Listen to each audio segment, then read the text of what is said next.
República y aquí está Ángel Verdugo. Ángel, buenos días. Muy buenos días, Pascal. Buenos días a quienes nos escuchan en este momento.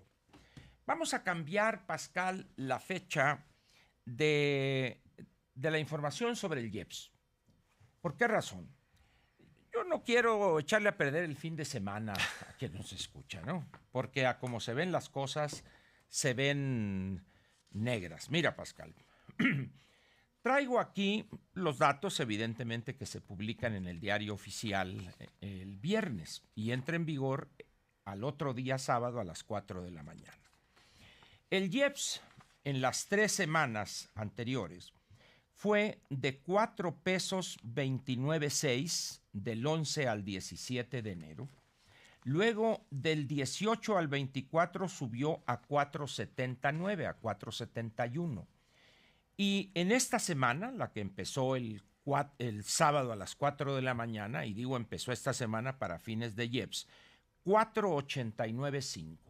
Es decir, para el 4.95, que es el límite superior autorizado, falta muy poquito, faltan exactamente 5 centavos y medio. ¿Qué quiere decir, Pascal, esto? Que el gobierno actual está dispuesto a agotar ese recurso que es aprovechar al máximo el IEPS. A fines de este mes, este viernes por la noche, aparecerán los datos de todo el año 2019 y ahí sabremos cuál fue el monto captado por el erario por concepto de combustibles, es decir, las dos gasolinas. Pero ronda los 300,000 millones de pesos. Sí. Nivel jamás visto e incluso jamás pensado en gobiernos anteriores, para que no se diga que los gobiernos neoliberales, etcétera. Quien realmente está abusando del IEPS es este gobierno. Pero ahí te van otros datos, Pascal, para que se vea la gravedad de lo que está sucediendo. Tomé los datos del viernes, que es cuando hice los cálculos, y hoy verifiqué y la variación ha sido mínima. 2 ciudades en Texas, El Paso, Texas y Laredo, Texas. ¿Y por qué tomo estos dos ciudades? Porque como la gasolina prácticamente la importamos en su totalidad, el volumen que estamos importando del puerto de Houston, de ahí viene y es producida esta gasolina en Texas, estas 2 ciudades me representan bien el precio al que compra México el litro de gasolina o el galón de gasolina. No tomo Houston porque ahí hay un desvío que no conviene tomarlo en cuenta. ¿Por qué? Porque en la ciudad de Houston hay muchas refinerías a su alrededor, entonces induce una reducción producto del corto tramo de la refinería a las estaciones de servicio. Sí. Entonces ahí te va. Tomo en cada ciudad 2 precios, el más bajo y el precio promedio. Repito, el más bajo y el precio promedio. Tomo el dólar a 19 pesos y el litro de gasolina regular o magna aquí en México o la verde, como gusten, a 20.85. Y tenemos estos datos. El litro de gasolina regular, el más bajo en El Paso, Texas, el viernes en la mañana fue 10 pesos con 39 centavos. Y el precio promedio fue 11 pesos 54 centavos. Muy bien. Si nosotros comparamos con el precio a que se vendió la gasolina magna, verde o regular en la Ciudad de México y su área metropolitana el viernes, hace 2 días, estábamos con respecto al precio mínimo 100% más elevado en México.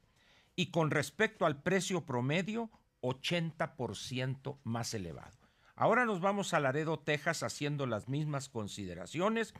Con respecto al precio más bajo, es el 106% mayor el precio de venta aquí y en el caso del precio promedio, 93%. ¿Qué significa esto, Pascal? En el precio a que equivaldría el litro de gasolina regular en estas 2 ciudades, está incluido un 22% de impuesto. Está incluido la utilidad de la gasolinería. De tal manera que el precio al que compra Petróleos Mexicanos el litro de gasolina puesto libre a bordo barco o a orilla de barco en Houston o en el puerto de Galveston, estamos hablando de que En su vida pensaron los de Pemex estar haciendo un negocio tan redituable como es esto. ¿En cuánto lo adquieren ahí? Así es. Ahora, ¿por qué razón, Pascal, es esto? ¿Por qué esto no se refleja en las finanzas de Pemex? Porque esta utilidad inmensa que está teniendo Pemex se diluye producto de la sobrepoblación laboral, la ineficiencia productiva, la vieja tecnología, el robo de combustible, etcétera, etcétera, etcétera, etcétera. Incluso podría decir el sistema de jubilaciones y pensiones insostenible desde cualquier punto que se lo vea.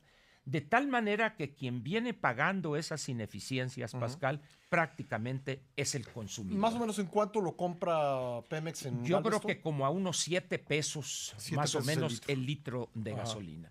Y eso se transforma. 7.50, ponle para dar un margen, y lo está vendiendo a más del doble, Pascal. Es un abuso. A la estación de servicio. A la estación de servicio. Dice uno, no es posible esto. Sin embargo, este es el gobierno que presume de que no iba a haber gasolinazos y que no hay gasolinazos. Pues yo no sé a cuánto querrían dar el litro de gasolina si es que hubiere gasolinazos. Por eso vamos a hacerlo cada lunes en la mañana para tener pues prácticamente toda la semana. En vez del viernes lo haremos cada lunes. Muy bien. Seguimos entonces, Pascal. Lo que vimos ayer en la plancha del Zócalo, en la Plaza de la Constitución, Pascal, es un hecho ominoso respecto a hacia dónde va caminando el país. ¿Te refieres a los insultos, abucheos? Efectivamente, a ese linchamiento perverso, vergonzante, del cual fueron objeto los integrantes de la marcha. Que horas antes lo hicieron en las redes sociales. Efectivamente. Ahora, ¿qué tenemos aquí, Pascal? Si uno revisa la historia, particularmente con el surgimiento del movimiento nazi en Alemania, exactamente es la misma mecánica. Allá eran judíos los que eran objeto de estos linchamientos. Te has de acordar que primero fueron las marchas y pararse en las tiendas, en los negocios de estas personas, de los de origen judío. Posteriormente pasaron a las pedradas y luego ya sabemos lo que sucedió, el Holocausto con sus secuelas. No digo que vayamos a llegar a eso, estamos hablando de dos lugares y tiempos radicalmente diferentes, pero el azuzar desde el gobierno, el gobernante, azuzar a un grupo que le es afín en contra de grupos que él considera son sus adversarios, Pascal, esto es el huevo de la serpiente. Está incubándose ahí una serie de linchamientos que ahorita sabemos cómo empiezan, pero no sabemos cómo van a terminar. Va a llegar el momento, Pascal, en que a esta turba no la va a poder controlar el presidente. Estamos viendo lo que pasa en su partido, donde prácticamente se sacaron de la chistera, se sacan a un personaje que nadie imaginaba que iba a ser el que, quitando a las dos dos personas, a las dos damas en disputa, sale Alfonso Ramírez Cuéllar a resolver ese diferendo. Estamos, pues, Pascal, aquí... O intentar resolverlo. ¿No? Estamos aquí, Pascal, ante una situación donde es mi opinión personal, y la digo de manera totalmente respetuosa hacia la investidura del presidente, que creo que debe pararle, urge que le pare a esa política de denostar, de ofender, a veces de manera procaz, burlesca, sarcástica, a sus adversarios reales o inventados. A ver, Ángel, ¿cuántas manifestaciones a la semana, digamos, llegarán a la plancha del Zócalo? Pues a veces no sé, más de una al día, pero vamos a así decir, es, pero vamos a decir una diaria. Una diaria, 7. Así es. ¿No? A la única a la que le han lanzado la jauría de sus babiantes seguidores. Yo no sé de otra. Yo no sé de otra. Javier Sicilia hace casi una década hizo una movilización semejante, no ocurrió. No ocurrió, al contrario, la aplaudieron. Los que hoy van a burlarse y a atacarlo, aplaudieron aquella. ¿Por qué? Porque era contra Peña Nieto. Sí. Es decir, contra Calderón. Contra Calderón, perdón. Estamos ante una situación, Pascal, repito, donde creo que el presidente sería conveniente que analizara hacia dónde está llevando el país en lo que se refiere a sus denuestos, como tú lo señalas en tu columna. Yo creo que vale la pena, pues, como dice él, serenarse, y creo que el primero que debería serenarse sería él, Pascal.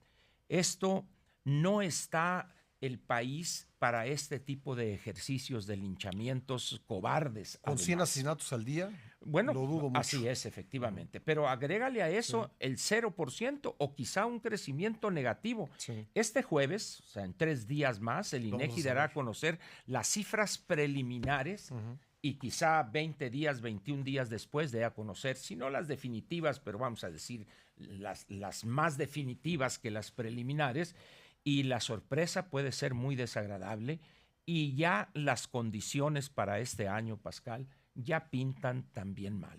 Pues con tal cantidad de gente armada, desgraciadamente, que estamos viendo en México, pues fomentar un clima de polarización, de enfrentamiento, Pascal, entre mexicanos, dices tú, puede tener una consecuencia muy grave. Así es. Los adversarios no es Sicilia, ni la familia Levarón, ni las personas que de manera honrada y sincera marcharon. Son otros los grupos delincuenciales a los que parece, pues si bien los abrazos, no balazos, no funciona, pero parece que con algodones se les trata en vez de aplicar la ley, Pascal. Gracias, Ángel. Nos vemos mañana. Nos vemos mañana.